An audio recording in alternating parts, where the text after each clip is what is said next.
Good morning, 8th grade. Um, we are ready for lesson 9 in math. And today you are going to go and continue your checkbook for, what's her name, Stephen something. That's on page 55. Stephen Maryland, is that right? Stephen and Rhonda's checkbook registry. You're keeping balance for them, and a few of you have been calling me. So let me make this clear that you started out at the top of the page with checkbook. They had $381.79. $381.79. $381.79. If I copied that right. And now, every time they wrote a check, if they wrote a check, you subtract it, and if they deposit, like today, you add it. And just keep running. And they will never get in the red. Some of you are calling me and telling me, we got in the red, or we got in the hole, or we got in debt. No. If you did, you made a mistake somewhere. And just because you end one day, if you end on this line right here, guess what? Tomorrow will start right there. You always write in the white, and then in the shaded one, you get your balance. This here is a total. Total in the dark one. Okay, you have 2 lines for each check. So you write the amount and say this here was $100. You'll write the $100 here, and then you'll have to, if it's plus, you'll add it and get your total again.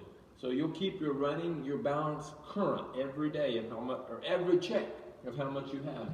Fill in the date, fill in what it's for, on down the line. And if you have any questions on that, don't be afraid to call me, and I'll be glad to help you. But it's important that you do this right. It's really important, because at the end of the month, Steve and Rhonda want to have their bank account balanced correctly. They want to know how much money they have in the bank. And so again, you get your mom and dad to help you. They shouldn't be saying, 8th grade, if mom and dad say, we don't understand this, and you know one thing, you're in trouble, because they don't know how to balance their own checkbook. Woo! You better not let them listen to hear me say that, or they'll wring my neck. But anyhow, they should be able to help you with this lesson. This should be something they do every day, every week, that they use their checking account. Now today we're going to talk a little bit more of modern times. When I went to school, we never heard of direct deposits. Or I didn't hear of, I should say. Maybe it was happening. You can get your check directly deposited into your bank account. Some companies don't write out all the checks, and then you have to take them to the banks and blah, blah, blah. Now we're in an electronic age, so they can just automatically send your check to your bank, but you need to record it. You must do this checkbook registry. If the company sends you, I don't know what, if they send you a $1,000 check, you record the $1,000 check that you got it, that it was deposited into your account. I'm more familiar with the next transaction. You have direct deposits and paychecks, and they'll just give you a little slip saying we deposited this much money in your account. I'm more familiar with money transfers. You can transfer money into your account and out of your account. And so when you do that, it all needs to be recorded. The reason I'm talking about this here, that I know about this here, it works in our bank account. We use, in our business, we use Square, and it's a credit card. It's a thing that will take credit cards. So if we go to markets, we accept credit cards. Automatically, it deposits the money into our account. When they swipe that card, we never see the cash, but it takes it out of their credit card and puts it into our bank. And so the next day, we'll get an email, or we'll get a text, however we set it up, which ours is set up for email, that so many dollars was deposited into our account from Square. That happens every time we go to market. And if you don't record that, all of a sudden you get off with your balance. So every time there's a deposit, or a withdrawal you deposited. And I know about the withdrawal too. Yeah, let me tell you about that one. Yesterday I got a text on my phone and it said that on May the 7th, there will be so many dollars withdrawn from my account because Verizon Wireless will take out their, I don't remember what it was anymore. I don't even remember the amount.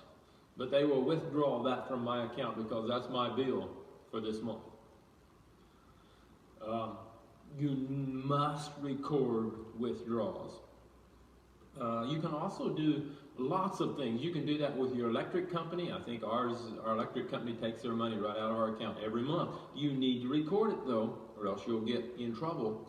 And also another withdrawal that happens that I want to tell you about. The book don't tell you about this, but I'm going to tell you about. You should be setting up automatic withdrawals.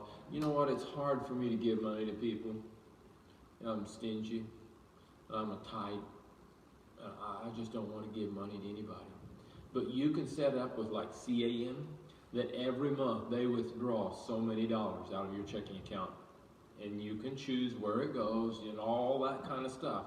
But every month you should set up that CAM or some other organization, some other charity group that you want to support, they should be able to withdraw so many dollars out of your checking account every month. And then of course you'll need to record it. That's an easy way of giving. It don't hurt.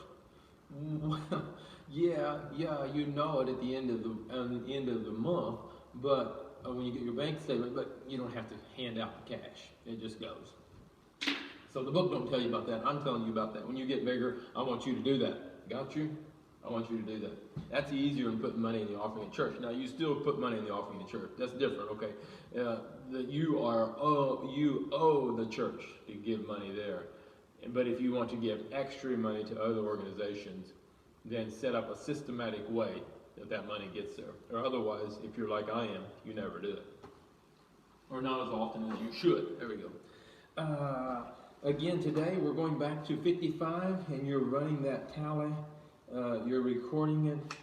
And so let me see where you should have ended. On lesson 8, you should have ended. Your last one was the auto yard parts for the truck, 7505. So on page 55, 7505. Let me see where you would have wound up. 7505. Let's see if I can find it. Auto parts for truck. Yes. Your balance after you deposited, after you wrote the check for auto yard at 7505, your balance should have been $133.01. $133.01. Let me write that on the board. If you're not, you've made a mistake. Your total is $133.01. That was after you subtracted so today you shall start out and your first one is going to be, he deposited a paycheck, wasn't it? Let me just look here. Oh no, the first one he wrote the fuel station. He wrote fuel for the van, $73.68.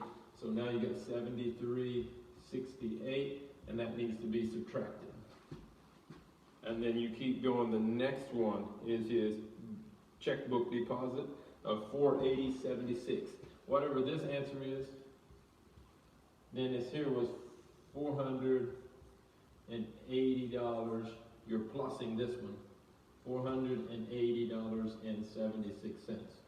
Should be added on. It's about time he put money in. From 133, he got her down below $100. If you get your checking account below $100, you better be looking for a paycheck or looking for some money to put in, or else stop writing checks. Either that, one of the two.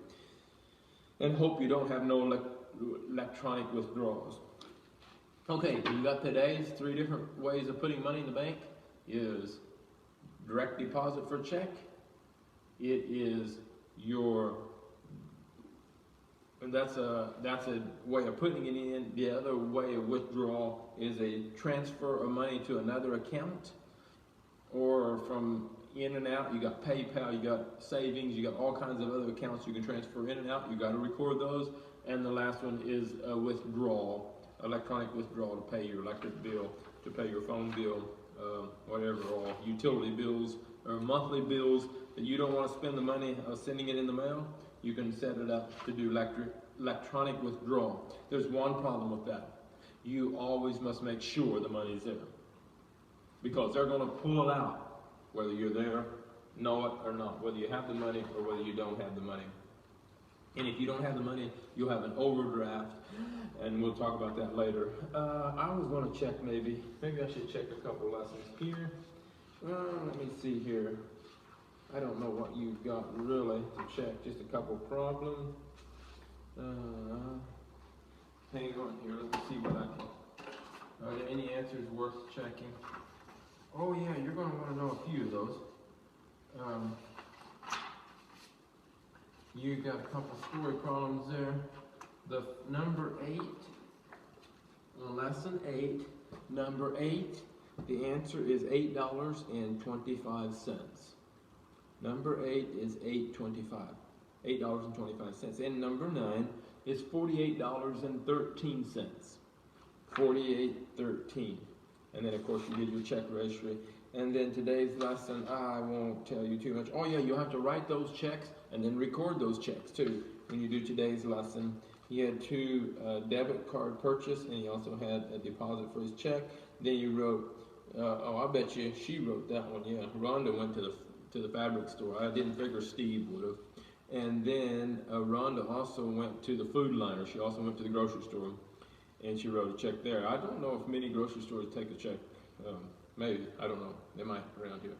And then number 5 and number 6, you got a couple other problems there. Carefully figure them, and I will see you tomorrow. Have a good one.